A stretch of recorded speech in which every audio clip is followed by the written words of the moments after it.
Buenos días. Que el Señor en su infinito amor y misericordia no solamente les bendiga, sino también que les guarde hoy y siempre. Quiero hacerle una pregunta para iniciar. ¿En qué mes estamos? Y popularmente el mes de septiembre es conocido en nuestro país como el mes en el que se celebra la Biblia. Esa palabra de Dios inerrante, que el Dios bueno se ha dado a conocer a través de ella. Pero también en septiembre, ya un contexto más limitado o más focalizado, como Iglesia Bautista de la Gracia, estamos celebrando 40 años. Pero también el primer domingo de cada mes, pasa igual en esta oportunidad, nosotros recordamos la muerte y la resurrección de Cristo y anhelamos que un día tomaremos la Santa Cena con Él. Así que si algún hermano nos visita de otra iglesia, le invitamos a que también participe cuando toque ese momento. Pero también para este tiempo, en el pueblo de Israel, Dios movió el espíritu de su pueblo. Así que yo le voy a invitar a que juntos me acompañen al libro de Ageo. Ese es uno de los libros que uno tiene que chequear el índice para encontrarlo en la Biblia. El libro de Ageo está al lado de Sofonía. No me ha dicho mucho, porque igual también es un profeta menor y hay que buscarlo. Así que tómese unos minutos, no pasa nada. Libro de Ageo, en la Biblia de las Américas, se encuentra en la página 1247. Página 1247, libro de Ageo, Antiguo Testamento.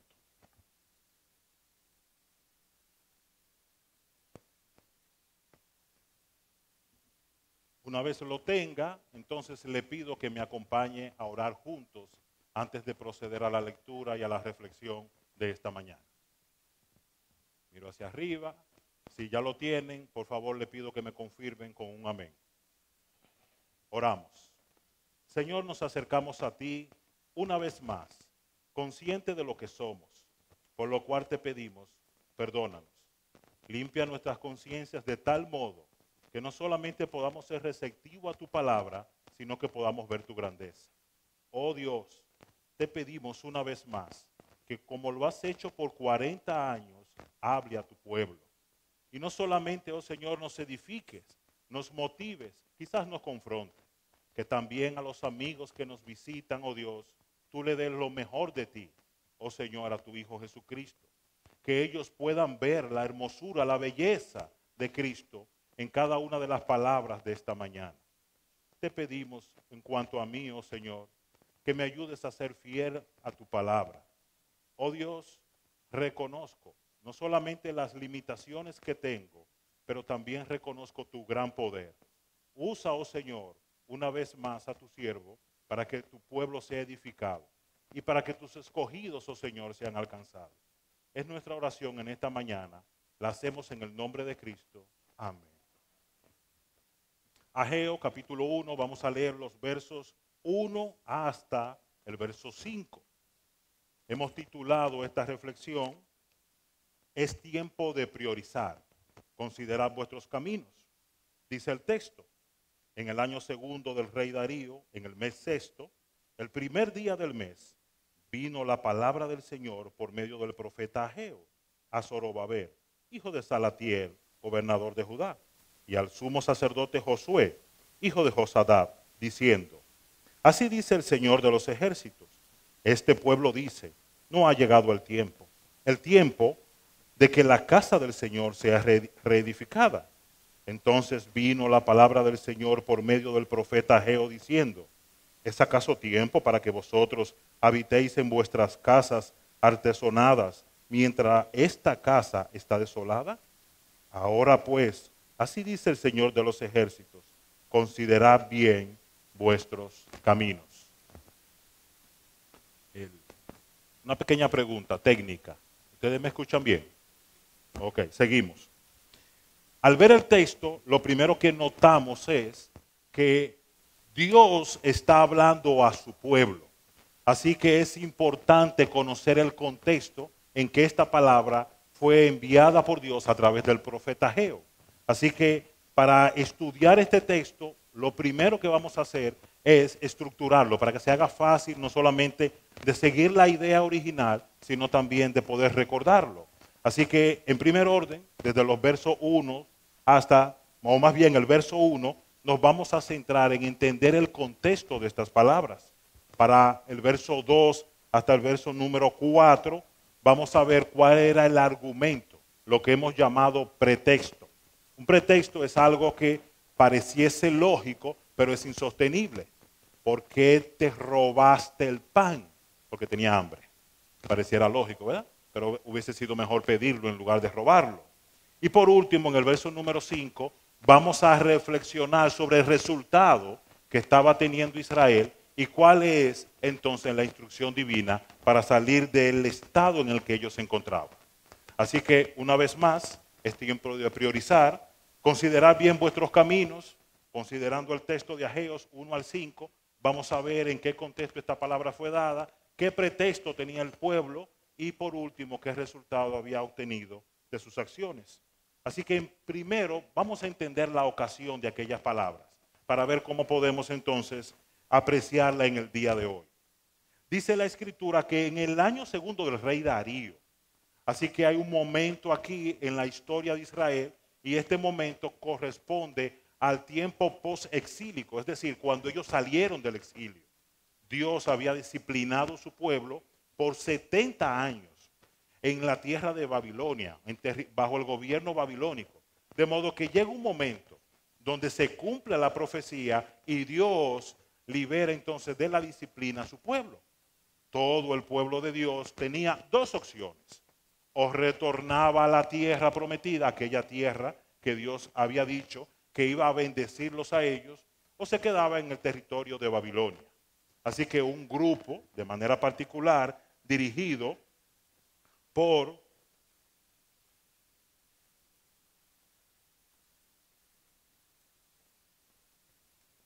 Salatiel, vamos a leer el verso 1 para poder ubicar los nombres. Tenemos 3 nombres aquí y para que no le pase como a mí que tuve que detenerme a pensar a cuál de ellos se refiere, vamos entonces a leer nuevamente el verso 1. En el año segundo del rey Darío, en el mes sexto, esto corresponde, si tomamos la comparación calendario, septiembre. Así que dice, el día primero, es decir, empezando el mes, vino la palabra del Señor por medio del profeta Ageo. ¿A quién fue esa palabra? A Zorobabel. Así que Zorobabel había salido con un grupo de judíos. Zorobabel era gobernador, dice aquí que era hijo de Salatiel, gobernador de Judá, y junto con él también el sumo sacerdote, cuyo nombre era Josué, hijo de Josadá. Así que aquí tenemos 3 personas. Tenemos al profeta Ageo, que está hablando de parte de Dios. Tenemos también de manera particular a Zorobabel, que era el gobernador de Judá, por disposición de ¿quién? Del rey Darío. Y a su vez le acompañaba también el sumo sacerdote Josué. Así que el contexto de estas palabras es el siguiente. Dios permite que el pueblo salga de la cautividad. Ellos tienen 2 direcciones a la cual van a dirigir sus pasos. O se quedan en la comodidad de Babilonia, ya estaban establecidos, todo estaba funcionando, o regresaban a la tierra desolada que Dios le había prometido. Una tierra que por 70 años no solamente había sido ocupada, sino que también estaba en una condición muy distinta a la que ellos la habían dejado. Y dentro de aquellas cosas que ya no estaban y correspondía reconstruir, estaba el templo. Aquel lugar donde Dios había dispuesto no solo tener sus ojos sobre su pueblo, sino también poder manifestar su gloria. Ese espacio donde la presencia de Dios se manifestaba era, por decirlo de manera literal, ruinas. Apenas quedaba allí el lugar donde se había levantado aquel glorioso templo, aquel gran edificio, el edificio de la casa del Señor de los tiempos de Salomón. Así que pensando en esto, Dios anima y levanta al pueblo. Y en el verso número 2 escuchamos esto. Así dice el Señor de los ejércitos. Este pueblo dice, no ha llegado el tiempo de que la casa del Señor sea reedificada. Entonces, ¿qué es lo que estamos viendo? El pueblo está gozando de liberación. El Señor le permitió regresar a su tierra. una vez ellos regresaran a esa tierra, tierra que Dios le había concedido, tierra en la que Dios prometió le iba a bendecir, tierra cuya gran belleza no era la física, sino la del Creador. Se esperaba, lo más, vamos a decir, apropiado era que ellos priorizaran la construcción del templo. Y así sucedió. En los días en que Ageo habla, también eran los días del sacerdote Esdras. Así que ellos habían iniciado la obra, pero por alguna razón se habían detenido. Así que no solamente ellos salen agradecidos de Dios porque otra vez retornan a su tierra, esa tierra en la que Dios prometió le iba a bendecir, sino que ellos inician la labor de reconstrucción, pero empieza a levantarse oposición. Y ante esas oposiciones surge un buen pretexto. Mire qué piadoso. Ustedes están en contra de que se levante el edificio, el lugar donde Dios ha de manifestar su presencia. No, jamás. Somos judíos. El Señor ha prometido que Él allí va a habitar. Y entonces, ¿por qué no empiezan? No es el tiempo todavía. No estamos en contra, pero todavía no es el tiempo. Ahora, ¿cómo ellos llegaron a esa conclusión? ¿Cómo se pudo generar en sus mentes y en sus corazones ese argumento, o más bien ese pretexto? Si nosotros vamos específicamente a Primera de Reyes, capítulo 8, y le pido que me acompañe allí, versos 27 y 30, vamos a conocer un poco el significado de la casa del Señor para entender cómo en ellos se levantó este pretexto. Cuando vamos aquí a Primera de Reyes, capítulo 8, lo que encontramos es la dedicación del templo. Quiero hacer una precisión que creo que es conveniente. Primero, toda vez que estemos hablando de la casa del Señor, aunque el texto apunta al edificio, no nos estamos refiriendo propiamente al edificio. Nos estamos refiriendo en aquel lugar donde Dios ha dispuesto manifestar su voluntad, manifestar su gloria. Ahora pregunto yo, en estos 40 años, mire a su alrededor, dígame cuál es la casa del Señor. Si son estas paredes o si es este grupo o comunidad de hombres redimidos. Dígame usted, ¿es la opción 1 o la 2? La 2. Así que hoy tenemos claro, por la revelación de las Escrituras, que el pueblo de Dios es el lugar donde Dios habita. Siempre fue el plan, siempre será así. Y en aquel día, cuando juntos tomemos la cena con el Señor, ya no habrá más edificio como este.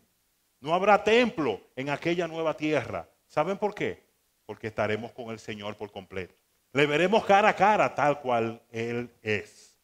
Pero, entre tanto, Dios poco a poco, de manera progresiva, fue manifestando no solamente su gloria, sino también su deseo de estar cerca del pueblo. Y es por esto que el rey Salomón no solo construye el templo, sino que también lo dedica. Y presten atención a las palabras del rey en la ocasión de la dedicación del templo. Primera de Reyes, capítulo 8, versos 27 al 30. Él dice, pero ¿morará verdaderamente Dios sobre la tierra? He aquí, los cielos y los cielos de los cielos no te pueden contener, cuanto menos esta casa que ya he edificado.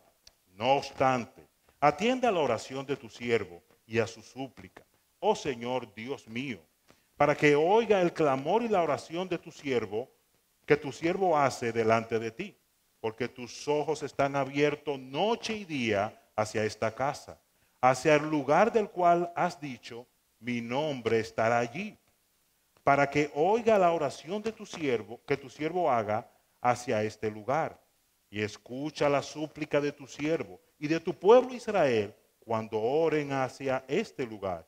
Escucha tú en el lugar de tu morada, en los cielos, escucha y perdona. Así que Salomón estaba muy claro. El edificio no es el lugar en el que tú has de habitar. De hecho, los cielos de los cielos no te pueden contener. Pero te pedimos, te rogamos, y también es el clamor hoy de esta iglesia. Señor, cada vez que tu pueblo se reúna, escucha nuestras oraciones. Y al iniciar le decíamos a Dios, habla a nuestros corazones. Déjanos saber tu voluntad para que, como el pastor Juan José expresaba esta mañana, tú seas nuestro deleite, no uno de nuestros deleites, sino nuestro deleite único y exclusivo seas tú, oh Señor. Así que esta era la prioridad, es y seguirá siendo la prioridad del pueblo de Dios. Pero no es lo que vemos en el texto. Aquella declaración, aquel entendimiento, había por alguna razón sido nublado. No pase por alto que el pueblo, el grupo que salió con Zorobabel, bajo la dirección, ese grupo eran hombres y mujeres piadosas. Ellos habían resuelto, en lugar de quedarse en las comodidades de Babilonia, ir otra vez a su tierra y hacer ¿qué? Reedificar la casa del Señor. De modo que no estamos hablando de hombres y mujeres impíos. Estamos hablando de hombres y mujeres creyentes, así como tú, así como yo. De modo que es pertinente nosotros revisar, considerar nuestros caminos. No sea que en algún momento hayamos perdido el foco, que en algún momento nuestras prioridades hayan sido invertidas, no de una manera accidental, sino de una manera intencional. Porque el enemigo de nuestras almas está atento para hacernos caer. No importa de qué lado. Si me fui por la derecha, voy al piso. Si me fui por la izquierda, también voy al piso. Así que no importa mucho cómo yo voy a caer. Si la adversidad me va a llevar al piso por mis malas decisiones, o quizá me va a llevar a la cumbre. Siempre que yo esté lejos de mi mayor bien, que es Dios, el enemigo estará satisfecho. Así que por esa razón, si pasó a nuestros hermanos en aquel tiempo, también puede pasar a nosotros. Por tanto, consideremos nuestros caminos. Ahora bien, ese pretexto, ese desliz, por decirlo de alguna manera, en la que el pueblo de Dios, después de haber empezado la obra, consciente que aquel edificio no era el lugar en el que Dios iba a habitar, pero sí en aquel lugar Dios había dispuesto mirar, estar atento a su pueblo y también tener misericordia y perdonar. Entonces es conveniente entender cuáles fueron los eventos que lo llevaron a ellos hasta ese punto. Hay uno, yo sé que usted lo tiene en la mente, pero permítame darle algunos detalles a ver si coincidimos. Si nosotros consideramos que en el mismo tiempo de Ageo también estaba Esdras, es conveniente preguntarle a Esdras, Esdras, ¿qué fue lo que sucedió que el pueblo de Dios perdió el foco? Aquella prioridad en la tierra prometida de levantar una casa para el Señor terminó en un lugar que no fue el primero. Así que para responder tenemos que ir a Esdras, capítulo 3, verso 12. Vamos a ver cómo este razonamiento de todavía no es el tiempo. Sí, sabemos que hay que hacerlo, pero todavía no. Vamos a ver cómo se fue construyendo en la mente del pueblo de Dios. Esdras capítulo 3, vamos a leer verso 12 al 13. En el momento, la ocasión de estas palabras, en el momento que ellos llegan, empiezan a reedificar, los cimientos están listos y esto es lo que acontece. Pero muchos de los sacerdotes y levitas y jefes de la casa paterna, los ancianos que habían visto el primer templo, cuando se echaban los cimientos de este templo delante de sus ojos, lloraban en alta voz, mientras muchos daban gritos de alegría. Y el pueblo no podía distinguir entre el clamor de los gritos de alegría y el clamor del llanto del pueblo, porque el pueblo gritaba en voz alta y se oía el clamor desde lejos. Así que, ¿qué está sucediendo? Aquellos que todavía respiraban, que vieron la gloria del templo previo, al ver esta ruina y lo que se estaba levantando, en lugar de regocijarse, ¿qué hicieron? Empezaron a llorar. Mis hermanos, y aquí es necesario hacer una pausa. ¿Por qué? Digo esto no porque esté necesariamente en la Iglesia Bautista de la Gracia, porque cuando entré en esta familia ya pertenecía a otra iglesia. Y este pensamiento que le voy a compartir también estuvo en mi mente en otra iglesia. Y yo sé que muchos de ustedes quizás lo han tenido. ¿Qué será de la generación venidera? ¿Qué pasará con aquellos que han de recibir la antorcha de la Iglesia Bautista de la Gracia? ¿Qué garantía tenemos de que estas puertas seguirán abiertas y de que este púlpito será luz para las naciones. Antes de que usted se esté mirando y me esté mirando a mí, mire al Rey eterno, al Dios todopoderoso, que ha prometido que la gloria postrera será mayor que la primera. Si nosotros empezamos a comparar, vamos a tropezar. Si empezamos a ver aquellos tiempos y estos tiempos, es muy posible que perdamos el foco. Y algo similar pasó con aquellos. Los que estaban entusiasmados, alegres, había otro grupo que estaba lamentándose, llorando. ¿Y por qué tú lloras? ¿Y por qué tú te lamentas? Ah, pero que esto no es lo mismo. Lo de antes sí era iglesia, lo de ahora no se sabe lo que es. Mis hermanos, Dios es el que sostiene la iglesia. Es el que la mantiene en pie. Y la Iglesia Bautista de la Gracia suma 40 años por la gracia y la misericordia de Dios. No pasemos nunca por alto eso. Y se lo digo porque es lo único que ha moderado mi necio corazón. No está en nosotros, está en Él. Él dará gloria a su nombre y Él se asegurará que por los siglos de los siglos a Él y solo a Él sea la gloria. Entonces, primero hubo una comparación, es decir, empezaron a mirar alrededor y a comparar. Hermano, cuídese con la comparación. Tenga mucho cuidado con ellos. Porque si a ellos le trajo tropiezo, a nosotros no va a ser diferente. Observemos cómo esto de todavía no es el tiempo, también empezó a tomar fuerza en sus corazones. Seguimos preguntándole a Esdras, que le tocó en aquel tiempo estar con ellos, y yo le pido que ahí mismo vaya al capítulo 4, vamos a leer versos 4 y 5. Versos 4 y 5. Entonces el pueblo de aquella tierra se puso a desanimar al pueblo de Judá y a atemorizarlos para que dejaran de edificar. Y tomaron a sueldo contra ellos consejeros para frustrar sus propósitos. Todos los días del rey Ciro, rey de Persia, hasta el reinado de Darío, rey de Persia. En Ageo empieza a decir que ellos estaban en el tiempo ¿de quién? De Darío. Así que desde Ciro hasta el tiempo de Darío había pasado un buen tiempo, no un año, no 2 años, aproximadamente unos 14 años. Empezamos a construir muy alegres, estamos levantando otra vez el lugar donde nos reunimos como pueblo de Dios para escuchar su palabra, para que Él tenga de nosotros misericordia, para ver su bondad. Pero no detenemos. ¿Y por qué no hemos detenido? Porque esto no se parece a lo que Dios nos había mostrado antes en el reinado de Salomón. Pero también continúan y no, espérate. Que ahora hay quienes están levantando una oposición directa, franca, directa hacia nosotros. Así que otra vez apliquemos esto a nuestro tiempo. Mis hermanos, Dios es la prioridad de nuestra iglesia.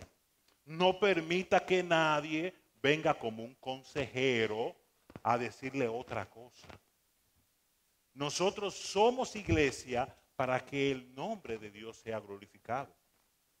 Hay muchas cosas que podemos hacer como iglesia, pero hay otras que nunca debemos dejar de hacer como iglesia. Y una de ellas es ser columna y baluarte de la verdad. Pueden notar cómo en el verso 1 del capítulo 1 de Ageo, lo primero que el profeta hizo fue hablar a los líderes. Pueden notar cómo fue la palabra de Dios la que hizo que los líderes pudieran responder apropiadamente. Señor, ayúdanos porque yo estoy en uno de esos zapatos, al igual que nuestros pastores, que nuestros coordinadores de ministerio. Señor, guárdanos. Y yo no lo estoy diciendo solamente, lo estoy pidiendo. Que nosotros nos guardemos siempre de responder a la palabra de Dios. Que nuestros pasos vayan en dirección a su voluntad. Que no nos comparemos con otros, porque Dios tiene un plan para nosotros. Pero sobre todo, que el consejo de nuestros oídos sea conforme a la palabra, no conforme a la oposición. Hermano, y tú vas a empezar a reunir hombres para... Hermano, eso no funciona. Tú sabes las veces que lo hemos intentado y los hombres de la iglesia no se mueven. Hermano, ese consejo no viene de parte de Dios. Si Dios lo puso en tu corazón, levántate y hazlo. qué? Eso era en aquel tiempo que podían estar los niños pequeños en el salón de culto. Hoy no se puede, es una distracción muy grande. El mismo Dios de aquel tiempo es el de ahora. Sí, se puede. Si Dios puso eso en tu corazón, Dios te ha de respaldar. Así que con confianza, poco a poco, da el paso de fe y deja que tus hijos desde temprana edad estén expuestos a la palabra de Dios. Y yo sé, hay muchos ministerios, hay muchas oportunidades de servicio que el resultado pareciese inalcanzable o lo que es peor, requiere mucho esfuerzo. Pero Dios ha prometido esto, que Él no solamente estará con nosotros, sino que proveerá todo lo necesario. Mis hermanos, y hablo aquí en familia, qué difícil es cuando un hermano inicia un servicio para el Señor y se siente solo. Mi hermano, tú no estás solo. Dios está contigo. Pastor, es que no aparecen hermanas para cuna, pero Dios está ahí. Y para cuido, la misma película, Dios está ahí. Dios es el que envía los obreros a cada una de las áreas en las que va a ser atendida su mies. Así que esto es tiempo de priorizar. Consideremos nuestros caminos y cobremos ánimo que Dios está de nuestro lado. Y si Dios prometió a ellos que vendría una gloria mayor, aún construyendo aquel edificio pequeño, es porque Dios no estaba viendo el edificio como el lugar de su gloria. Así que no se distraiga. Una sola alma vale la pena para invertir toda la vida. Y hemos escuchado aquí, cuando muchos de nuestros niños, hoy hombres, han dicho, me enseñaron, me llevaron, me hablaron. He aquí el fruto. De modo que glorificamos a Dios porque el dolor, aquello que se sembró con lágrimas, se recogió con gozo.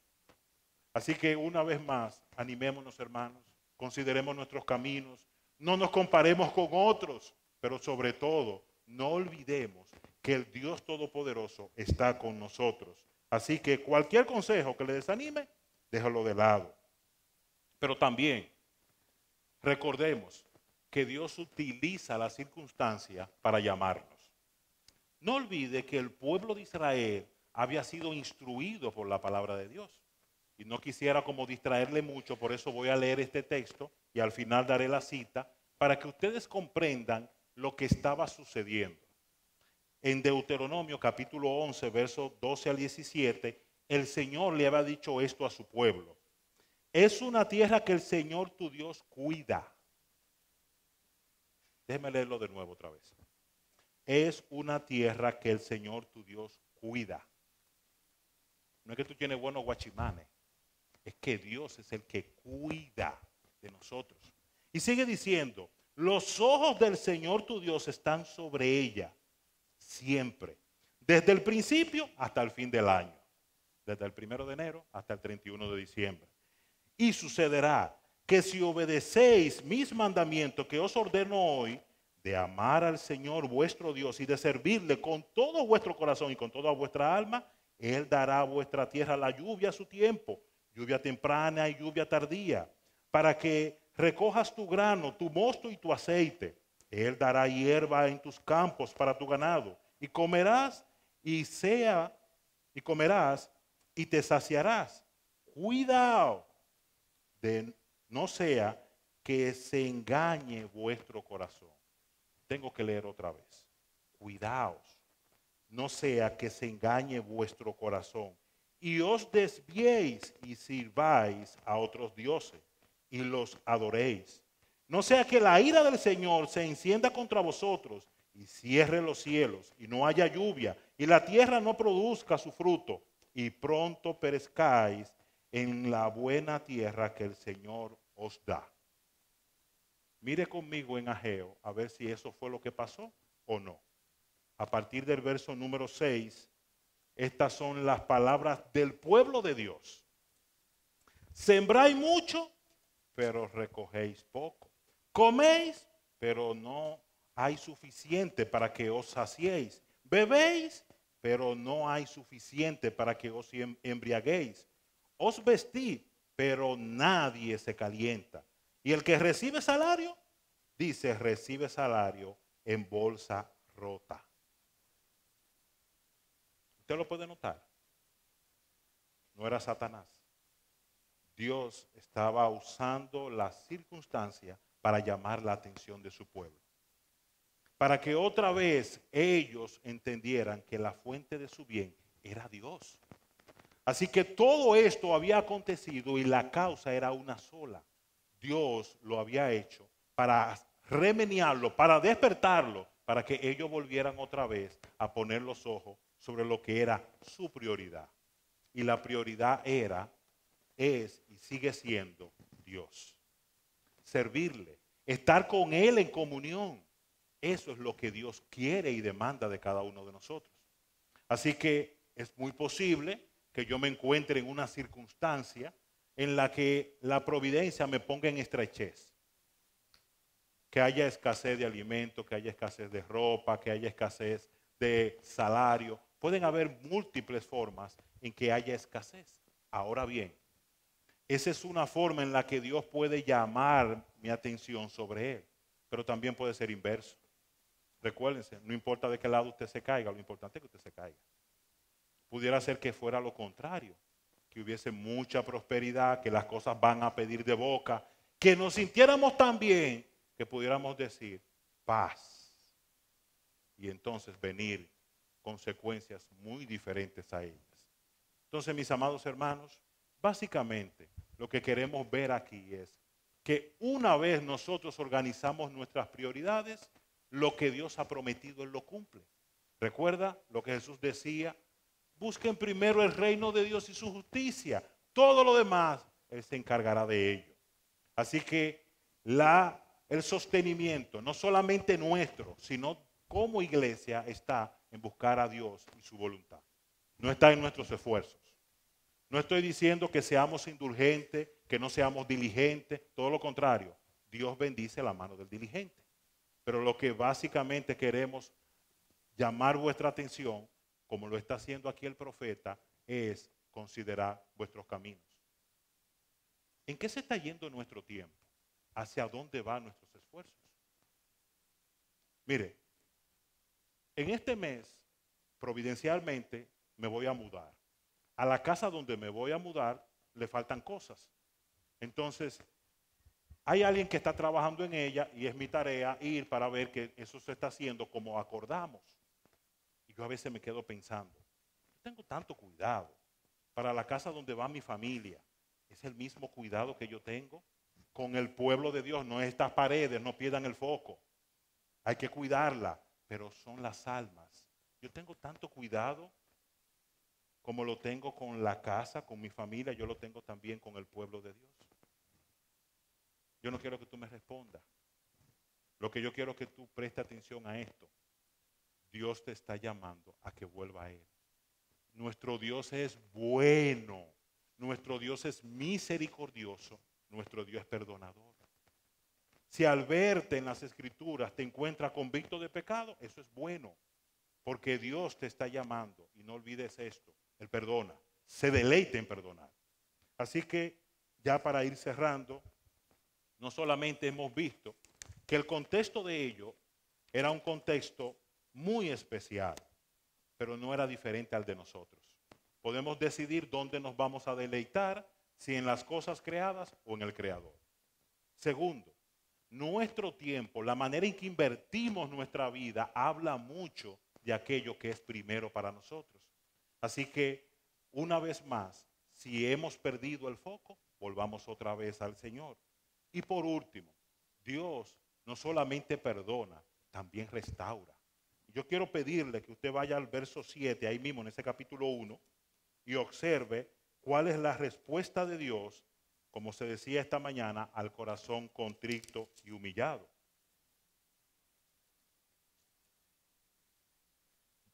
Verso 7. Así dice el Señor de los ejércitos: considerad bien vuestros caminos, subid al monte, traed madera y reedificar el templo, para que me agrade de él y yo sea glorificado, dice el Señor. Esperáis mucho, pero he aquí hay poco, y lo que traéis a casa yo lo aviento, porque declara el Señor de los ejércitos, por causa de mi casa que está desolada, mientras cada uno de vosotros corre a su casa, por tanto, por causa vuestra los cielos han sido retenidos su rocío y la tierra ha retenido su fruto.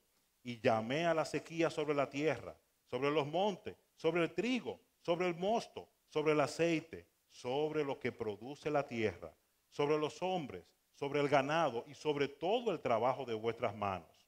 Y Zorobabel, hijo de Salatiel, el sumo sacerdote Josué, hijo de Josadá, y todo el remanente del pueblo obedecieron la voz del Señor su Dios y las palabras del profeta Ageo, como el Señor su Dios le había mandado, y temió el pueblo delante del Señor.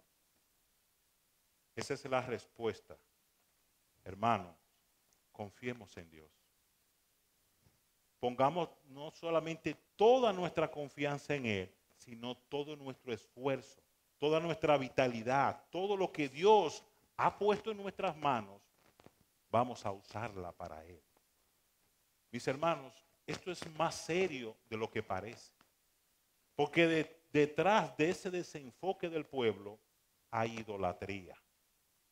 Cuando yo soy el centro de mi vida, cuando no es Dios el primero, alguien lo está ocupando. Y ese alguien fue y puede seguir siendo quizás tú o yo. Que Dios no solamente nos perdone, sino que nos recuerde que Él nos está diciendo, vayan ahora. No es mañana, no es después. Es ya, aquí y ahora. Arrepiéntete y dile al Señor que tú le has de obedecer. Y Él se agradará, no solo en perdonarte, sino en mostrar su gracia para contigo y los tuyos. Así que, una vez más, en estos 40 años, no olvidemos, Dios ha sido bueno. Él ha sido misericordioso. Él nos ha perdonado. Si en algún momento hemos perdido el foco, si nuestras prioridades han sido reemplazadas, no hay que dar mucha vuelta. Ya, inmediatamente, levantémonos y corramos tras el Señor, porque Él se agrada en que hagamos su voluntad. Y que así como sucedió en los tiempos de Zorobabel, también pase en nuestro tiempo, que todo el pueblo tenga temor de Dios. Le pido que oremos. Señor, eres el Dios de gracia. Como iglesia lo hemos experimentado. No ha sido una ni dos las veces en la que hemos perdido el foco, en la que no hemos tenido en primer lugar tu nombre. Pero tú, oh Dios, has tenido misericordia de tu iglesia y nos ha mostrado una vez más tu bondad. Por eso en esta mañana te pedimos que tú nos recuerdes que el templo que fue levantado en los días de Salomón, que el templo posterior en los días de Herodes, es poca cosa. Que sí, un día tú habitaste en este lugar, habitaste, oh Señor, en Cristo. Y Él no solamente es la gloria postrera, sino que es el templo indestructible, aquel por quien tenemos acceso, oh Señor, a tu presencia. Por lo cual te rogamos que los amigos que nos visitan, oh Dios, tú te agrades en traer convicción de pecado y en llevarlos ante ti. Que ellos te puedan confesar como su Salvador y como su Señor. Y he aquí tu pueblo, oh Dios, una vez más se regocije en saber que aquel templo que fue desbaratado en 3 días se levantó. Que Cristo no solamente resucitó, sino que prometió que un día volverá y estará con nosotros. Te pedimos esto en su nombre. Amén. Mis hermanos, en el contexto de la cena del Señor, recordamos a través de estos símbolos del pan y del vino el sacrificio de Cristo en la cruz. Que Dios no solo manifestó su presencia a través de su Hijo Jesucristo, sino que ese templo es el del cual el profeta Ageo habló, cuya gloria postrera sería mayor que la primera. No era un edificio, era nada más y nada menos que un hombre que vivió la vida que tú y yo nunca podremos vivir para darnos la vida que tú y yo tanto necesitamos y anhelamos.